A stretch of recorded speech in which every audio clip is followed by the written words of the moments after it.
Hello, students. So, we are here with the first part of the chapter, The Rise of Nationalism in Europe.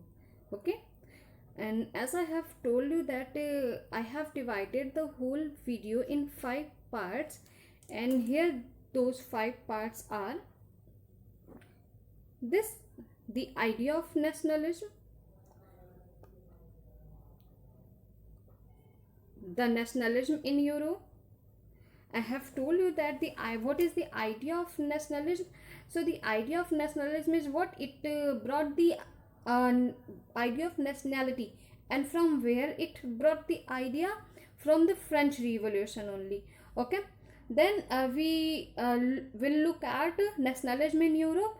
So nationalism in Europe is the part जहाँ पर हम देखेंगे that how this feeling of nationality is created among the European people. Okay, now and the third part, the age of revolution, that is the part of 1848. In this part we will look that how the revolution was created among almost all the parts of the Europe. Then the unification of Germany and Italy. मैं अपने आप को side में कर दूं. The unification of Germany and Italy, and then after the visualization of nation, and the most important part, that is the Balkan issue. Okay, I have left this part, the Balkan issue. Okay, Balkan issue हमने आपको अपने first video में इसके बारे में बात नहीं करी थी. The reason was at that time I didn't need to discuss it, but now I am just I think that yes, it should be included. Okay, because this is the point, okay, that causes the First World War. Okay, so yes, now let's take a look of it. And here we are with the first part of our chapter, that is the idea of nationalism. Okay, the idea of nationalism. Here we will get that the French Revolution paved the way for the idea of nationalism by the following means. अब ये means क्या क्या थे इन्हें हम देखेंगे. Okay, तो French revolution ही वो चीज थी जिसने ये नेशनलिज्म का कॉन्सेप्ट लाया. ओके, मीन्स कहीं ना कहीं फ्रांस में जो हुआ होगा उसी ने दूसरे कंट्रीज को प्रमोट किया होगा, दूसरे कंट्रीज को नेशनैलिटी लाने के लिए. ओके, तो here we will look at 5 important parts, and those parts are like the concept of la patrie and la citoyen. Okay, so the concept of la patrie and la citoyen, what is this? The concept of the fatherland and the citizen. Okay, so France was the country that is given the idea of the fatherland and the country and the citizen, means the countryman, means the nation and the citizen. Okay, देश और जनता. Okay, पहली ऐसी country जहाँ की राजा ने नहीं कि हाँ राजा जीता तो उसने अपने अधिकार क्षेत्र को राज्य बना लिया, दैट यस ये हमारा राज्य है, अब बस हमारा ही होगा.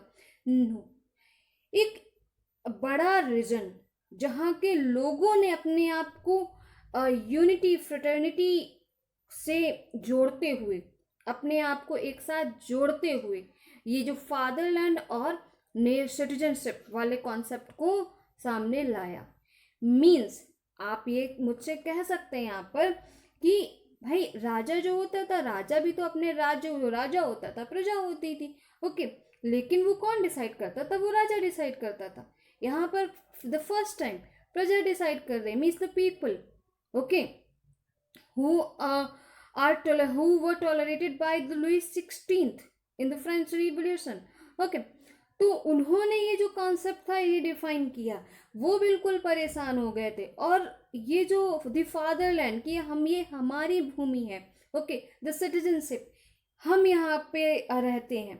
Okay, they whatever the laws were there, that would have been according to the citizens only, not to the rule, according to the ruler. Okay, तो ये कॉन्सेप्ट था the fatherland and the citizen. Okay, ये हमें कहाँ से मिला? ये सबसे पहले हमें फ्रांस से मिला। Then the another point is that is introduction of equal rights under a constitution. ये भी हमें कहाँ से मिला? फ्रांस से मिला।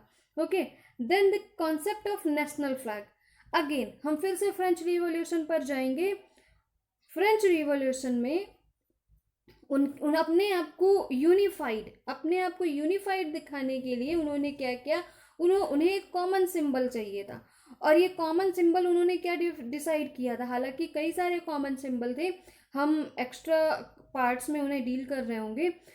उन्होंने इस फ्लैग को एक कॉमन सिंबल रिप्रेजेंट करने के लिए फ्लैग को चुना।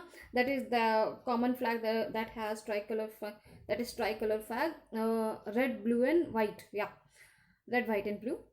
So that national flag has been introduced in that day. Then uniform administration policies.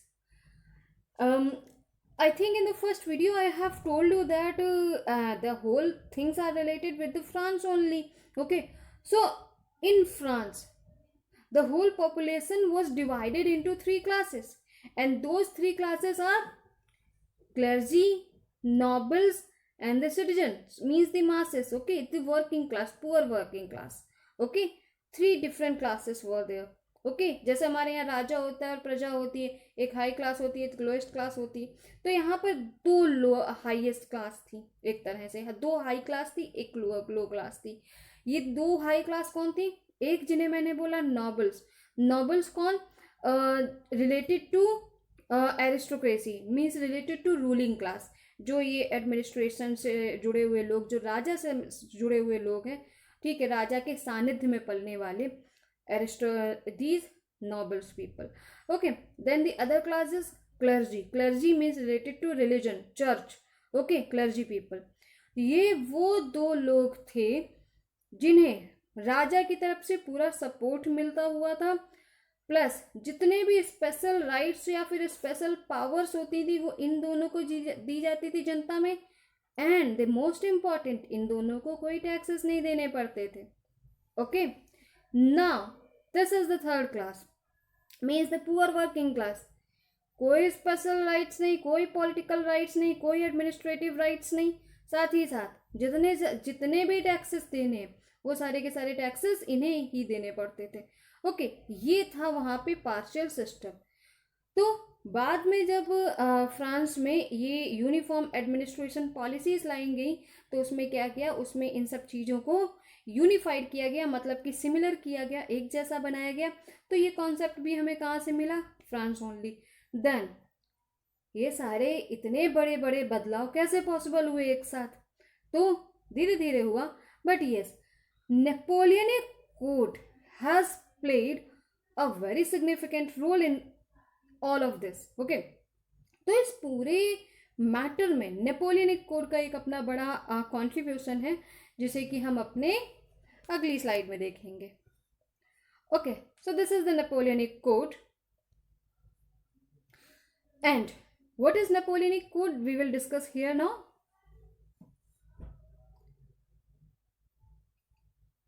Also known as the French Revolution, it is the French Civil Code. And one thing that I have mistaken here, this is the date. Okay, so the date is 1804.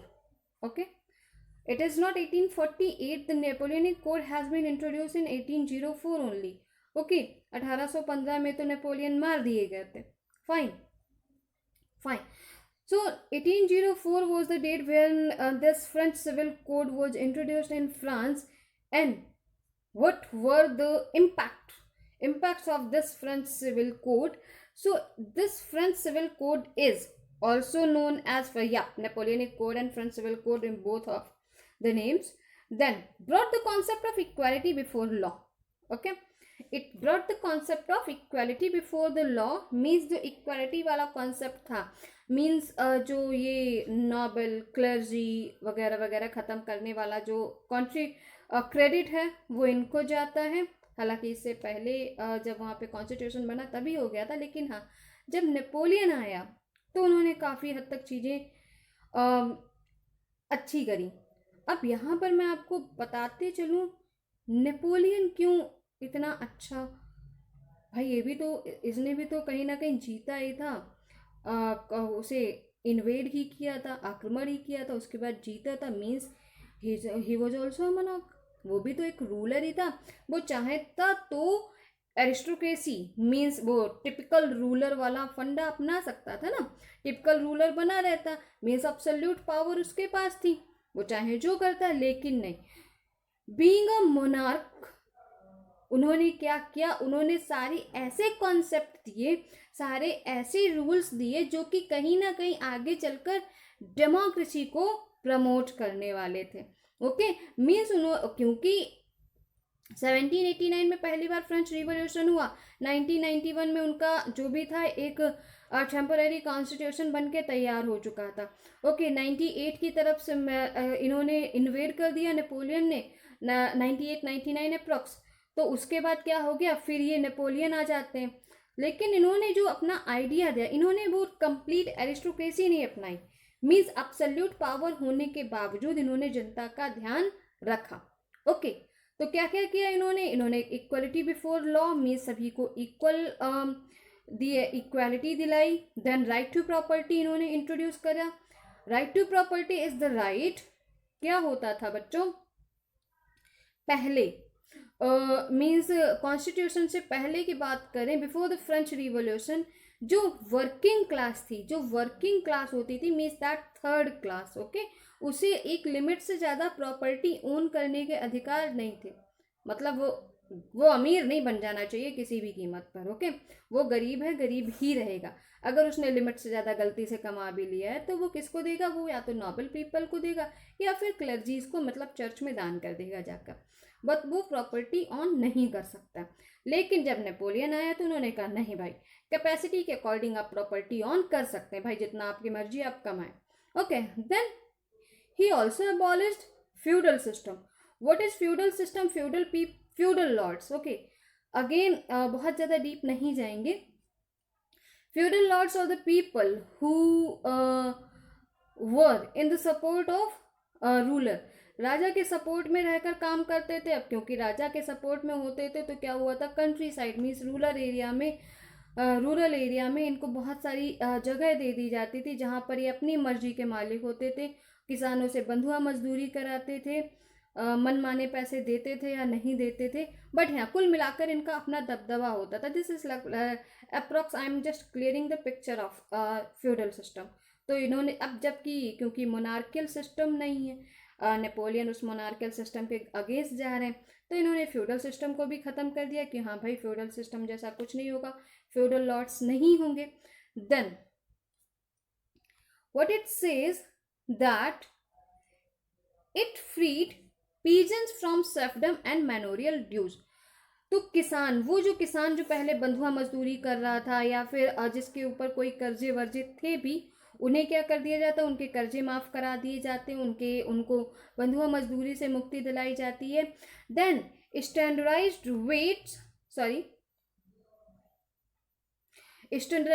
Weights and measuring units. क्या किया इन्होंने weights और measuring units standardised किए। इसका मतलब क्या है, मतलब कुछ ऐसा है, पहले क्या होता था स्टूडेंट्स, आप थोड़ा इंडिया से ही समझने की कोशिश करिए।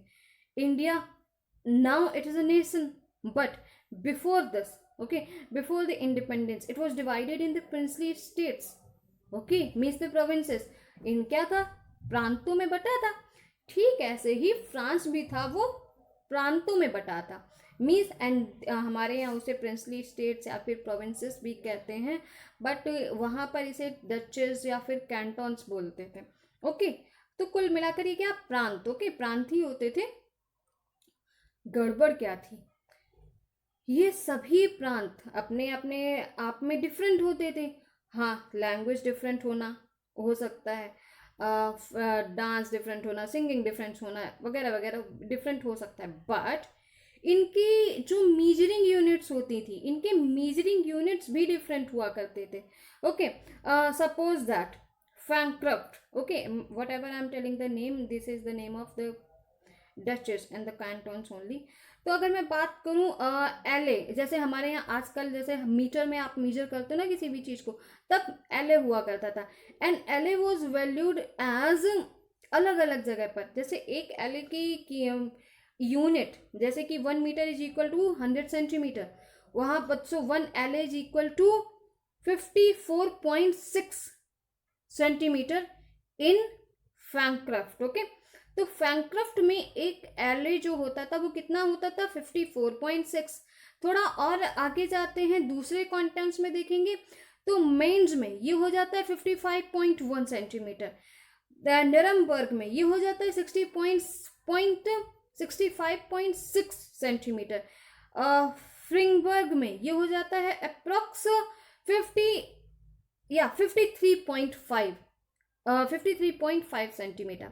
मीन्स एक ही मीटर है, लेकिन अलग अलग क्षेत्रों में जाते हुए, अलग अलग प्रोविंसेस में जाते हुए उसके जो यूनिट्स हैं वो कम होते जा रहे हैं या फिर डिफरेंट होते जा रहे हैं। ठीक ऐसे ही वेट्स के भी अलग अलग यूनिट्स हुआ करते थे। And in the same way currency also in the France only, सिर्फ फ्रांस में ही 33 डिफरेंट काइंड की करेंसीज थी। ओके, 33 अलग अलग करेंसीज थी। Just try to imagine the situation, कितना प्रॉब्लमेटिक होता होगा अगर किसी एक प्रोविंस को किसी दूसरे प्रोविंस से ट्रेड करना हो, व्यापार करना हो, लेन देन करना हो किसी भी तरह का, तो ये कितना प्रॉब्लमेटिक होता होगा। Then the next part, he introduced a common national currency, yes sorry the same part. तो 33 करेंसीज को खत्म करके उन्होंने 2 कॉमन करेंसीज लाई, और तो सारा का सारा ट्रेड वगैरह अब इन 2 कॉमन करेंसीज में होना था। Okay, and yes introduce a common language, that is the French language only. सारा सब कुछ बहुत अच्छा है। नेपोलियन जी ने काफ़ी कुछ अच्छा किया, हालांकि कुछ बैड इम्पैक्ट भी हैं, उन्हें हम बाद में देखेंगे। कि होता है ना कि कितना भी अच्छा रूलर हो, वो ताकत का नशा, समथिंग लाइक दैट, तो वो बाद में इनको थोड़ा सा ख़राब बना गया। इन्होंने जनता पर बहुत अच्छा फोकस नहीं किया, तो जनता इनके खिलाफ होती चली गई। वेल, एक पार्ट हमें यहाँ पर जो डिस्कस करना था वो रिलेटेड था नेशनलिज्म से। ओके, कि नेशनैलिटी में ये कितने कॉन्ट्रीब्यूटर रहे। ओके, हमें एक पार्ट अभी और देखना है जो इनका गया था नेशनैलिटी के खिलाफ। Okay, and that is this only, that there is a drawback. It didn't allow political freedom. It was my mistake, students, sorry for this. It's freedom only. Okay, so इन्होंने क्या किया, इन्होंने पॉलिटिकल फ्रीडम किसी को भी नहीं अभी भी दी थी। ओके, मतलब सब कुछ बहुत अच्छा है, आप आराम से रहिए, बट या एडमिनिस्ट्रेशन सिस्टम आप हम पर छोड़ दीजिए, उसमें आपको इंटरफेयर करने का अधिकार नहीं है जनता को। ओके, तो हाँ, एक मोनार्क होने पर इतना सब कुछ दे देना, यही उनके लिए काफ़ी कुछ है। तो yes, we have discussed all those things here. हम अपना पहला पार्ट क्लियर कर चुके हैं। Okay, now in the next video we will discuss with the another points. Okay, now I hope I was able to clear all the points, but still if you have any kind of doubt you can talk to me about that. Okay, thank you all.